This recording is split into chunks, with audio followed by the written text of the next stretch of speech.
It is a secret so dangerous, so messy, that its introduction deserves its very own episode.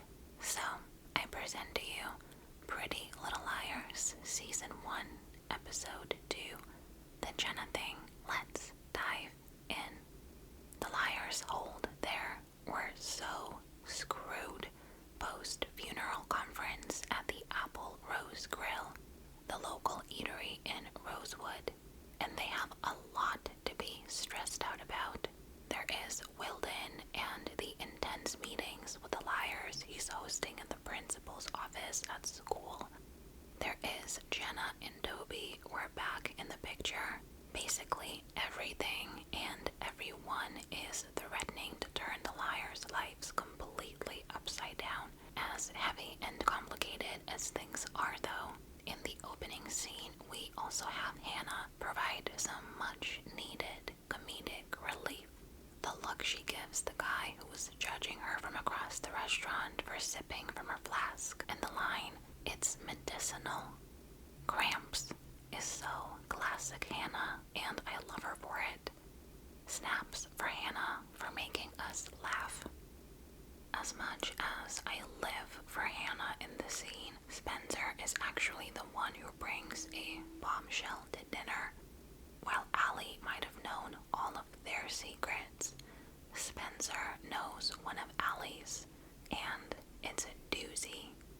Apparently, Allie was seeing an older guy the summer before she disappeared. Allie's ability to find enough hours in the day to go to school, to scheme, to keep her friends in line, to weed out competition, to date older guys, and to lounge around and read. I don't know if I should be terrified or kind of impressed. Let me know in the comments.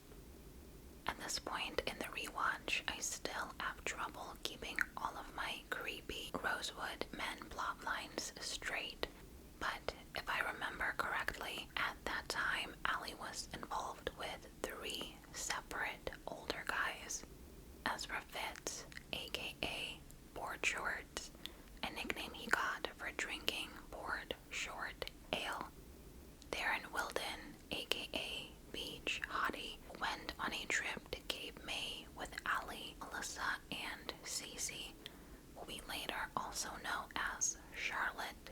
Although it is never 100% confirmed, we're later led to believe that Wilden and Allie were really involved, if you know what I mean, because Allie had a pregnancy scare that summer. Ian Thomas, Melissa's boyfriend, is also in the mix. And so kicks off the liars officially reuniting for a common goal: to dig into Allie's complicated past and try to put all of the pieces together before A blows up their lives, and in Hannah's case, almost takes her life. But more on that in future episodes. In this episode, though, we're treated to multiple flashbacks, one of them being the time when Allie gifted all of the liars friendship bracelets, a sweet gesture if this were any other regular, degular friend group, but it is so not. So while all of the girls are tying their own bracelets around their wrists, Allison requests that Emily be the one to tie hers. Emerson fans, the ship name for Emily and Allison, probably read the scene as Allison showing her affection for Emily, and it might be the case, but the way that I read this scene, at least at this point in the show, is that Allie's request is a straight-up power move. By giving Emily preferential treatment, she basically lets the other girls know that they have to fight for Allie's attention without having to say a single word. I really loved seeing Allison get all kinds of manipulative in the earlier seasons, which is why I was so disappointed with how they wrapped up Allie's story at the end of the show. In case you haven't watched my video on why I think Allison should have never gotten a redemption arc, I will link it in the description box below. Before we get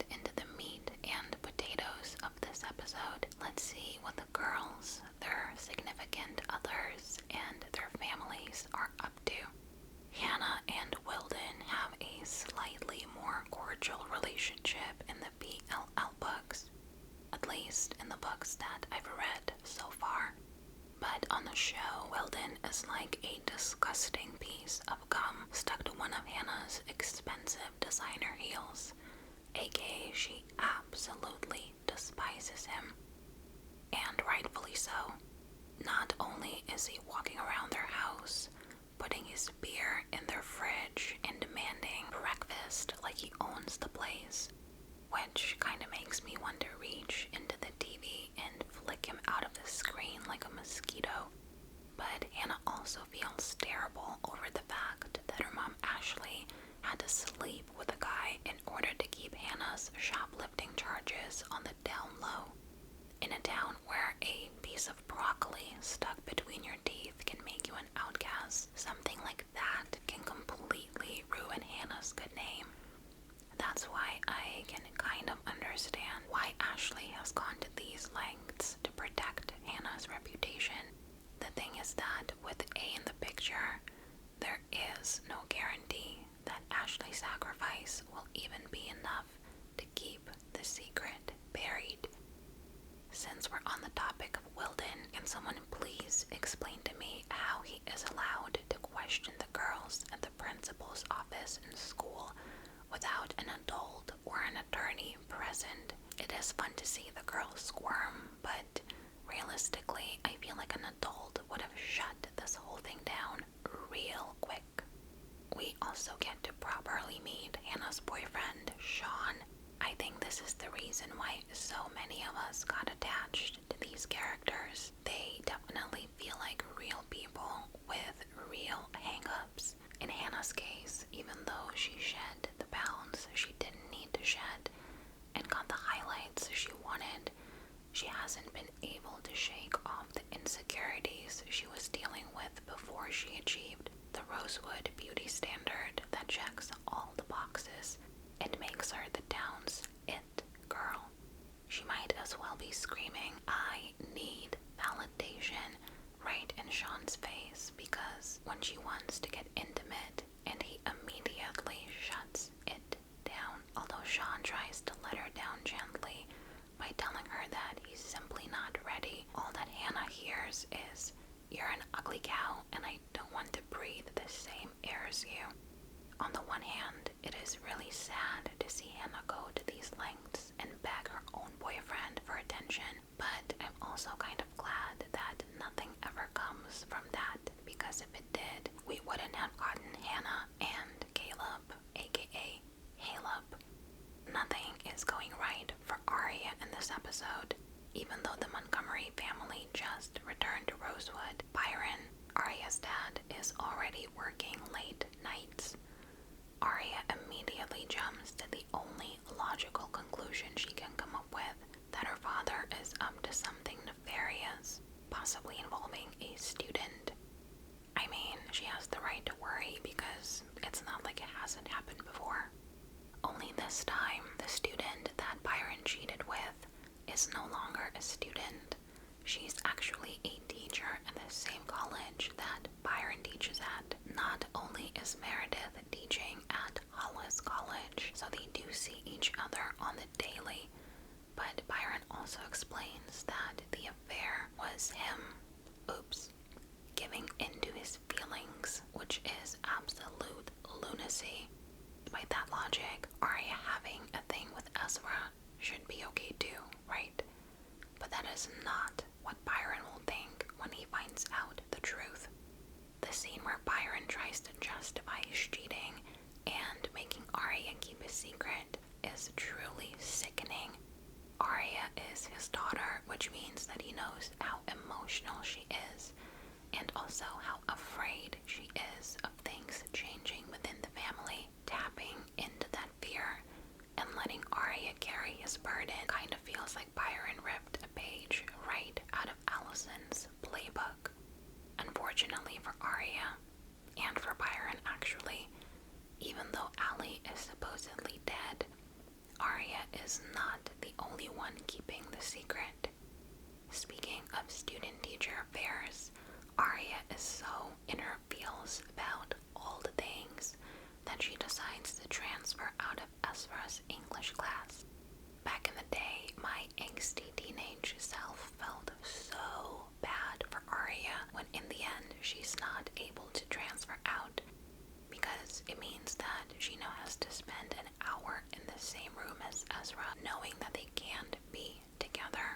I also cringed so hard when Arya, Ezra, and listen to this, Arya's mom Ella end up going to see the same movie and sitting together, and Arya practically wants to drown in the popcorn bucket because A, Arya and Ezra kissed multiple times and Ella has no idea, and B, Ella clearly finds Ezra very attractive, which is just all kinds of awkward and wrong in Arya's book.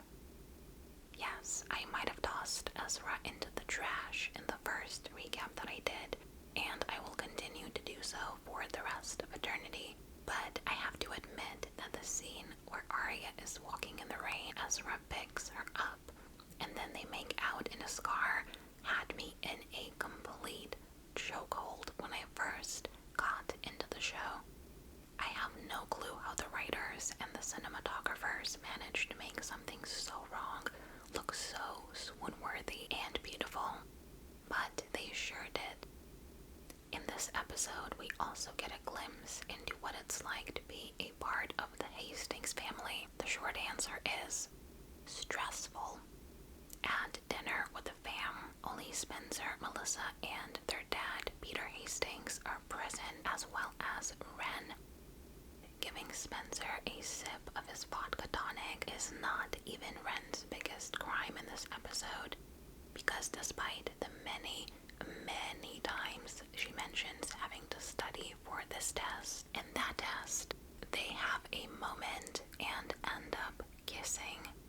I'm sorry, is Spencer supposed to have the words, "I am a minor and your girlfriend's sister" tattooed on her forehead? Although honestly, I'm not sure if even that would have kept him away. Melissa seeing them kiss in Spencer's bedroom, that might though. Honestly, sometimes A didn't even have to work that hard because the liars did enough stupid things and messed up their lives all by themselves. At least Emily must be doing better in the romance department, right? Well, sort of. Ever since, quote-unquote, Allie's body was discovered, nosy people have been snooping around the house, making noise, and not letting Maya sleep. Pam, Emily's mom, is like, "The more the merrier, stay with us, get some rest, sleep in Emily's bed if you want to." The issue that Pam is not aware of yet is that, oh boy, does Maya want to, and Emily wants to too. For how judgmental Pam is and how she notices every detail about everyone, it's actually hilarious how she completely dropped the ball on sussing out the undeniable spark between her daughter and Maya.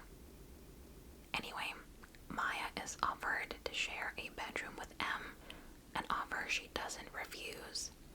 Emily's boyfriend, Ben, still being in the picture, and Emily being confused about what she feels and if it's even okay for her to feel whatever she feels, doesn't stop Emily from leaning into her curiosity either.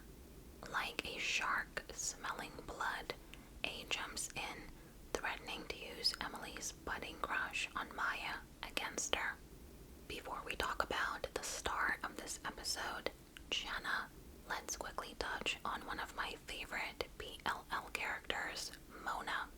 Since this is a rewatch and I'm referencing reveals and answers we get in future episodes and seasons, I think this is as good a time as any to address the masked, texting-obsessed elephant in the room. Mona Vanderwall is the first A on Pretty Little Liars. We don't get to find that out in this particular episode. However, it is actually so much fun to go back to the very first episodes of PLL and see how the writers chose to work Mona's character into the show. She's there for sure, appearances are strategically sprinkled in. Kind of like Hannah, she's the comedic relief, but somehow even more ditzy, only that she's not. For example, she intentionally calls Ezra Fritz, because obviously A would never make such a silly mistake, which means that Mona is totally innocent. And now, the moment we've all been waiting for, the Jenna Thing. So, I used to listen to a PLL podcast named Bros Watch PLL2. It's an amazing podcast hosted by two guys who analyze the show scene by scene and line of dialogue by line of dialogue. If you ever have time and need a good laugh, you should definitely give it a listen. I'll link it down below. Their impression of Toby is everything, by the way. Anyway, I remember the hosts calling Jenna Marshall the Jenna Thing, referring to this very episode, which I'm not going to lie was pretty funny. Kind of accurate too, because Jenna oftentimes was not treated as a person by the liars, but rather like a Dementor from Harry Potter that could pounce on them and suck out their souls at any moment. You can see it in the very first scene at the Apple Rose Grill when they spot Jenna and immediately run their separate ways. You can feel the tension when they invite Jenna to sit with them at lunch, even though they're pretty literally shaking in their boots. The PLL episode endings are supposed to put the fear in you, and this episode ends on Spencer getting spooked when she's jogging through town and sees Jenna with a phone in her hand. It's not that Jenna is a scary individual. I mean, she's not even nearly as scary as Allie was. The thing is that her presence triggers the liars and makes them feel guilty. The liars' feelings toward Jenna fluctuate over the course of the show, but at this point, they are absolutely terrified of her because she is at the epicenter of the heaviest secret that hangs over their heads. What exactly is the Jenna Thing? Thanks to another flashback, we see Arya, Spencer, Hannah, and Emily play dress up. Allie is grossed out when she supposedly spots Toby, Jenna's stepbrother, spying on them through the window. Even though Allie is the only one who sees him, she would obviously never lie to them. And having a guy watch them undress really is unsettling, so when Allie decides to punish Toby, the liars go along with it. Well, sort of. They do get second thoughts when Allie announces that she's going to toss a sting bomb through Toby's window.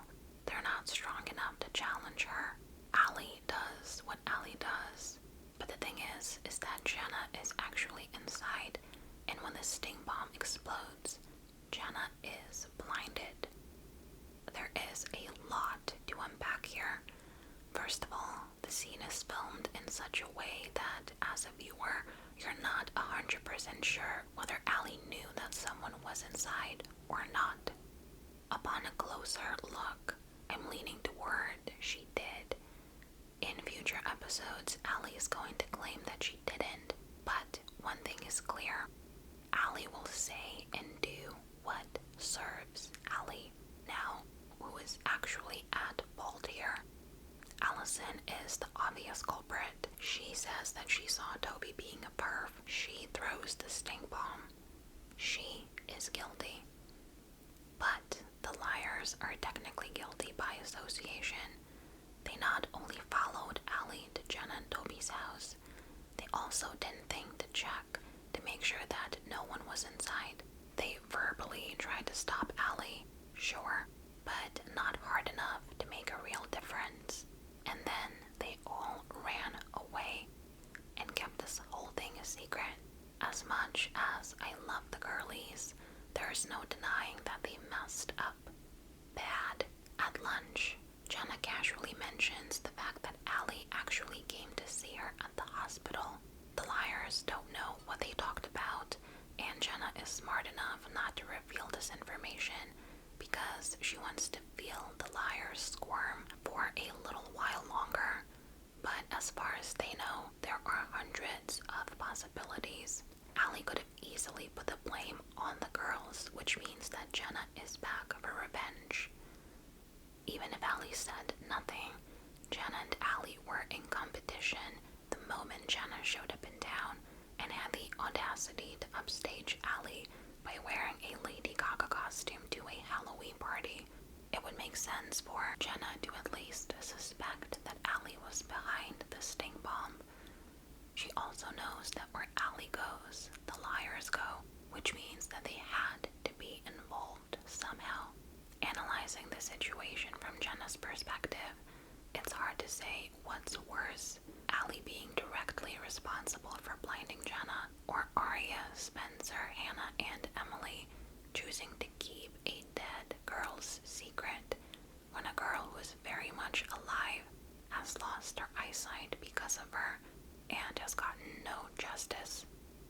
In conclusion, there's only one logical explanation to the threatening texts and Jenna's return to Rosewood, even if according to Hannah, Jenna can't hear because she's blind. I'm going to let you work out this Hannah-ism for yourself.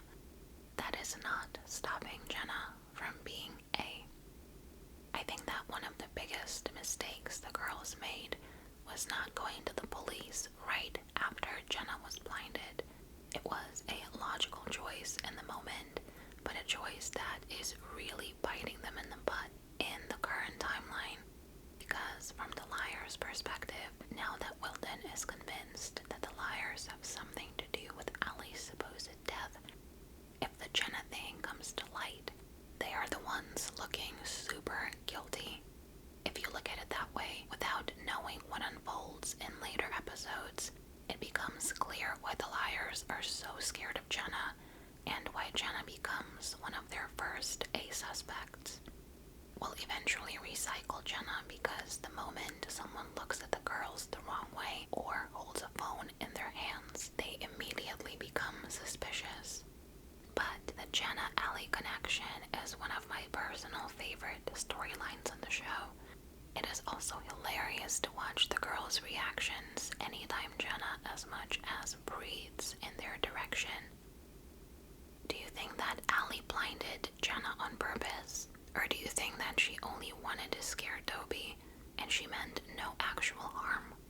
Let's discuss in the comments, and I'll see you in the next episode when we discuss Season 1, Episode 3, To Kill a Mockingjay. See you then. Bye.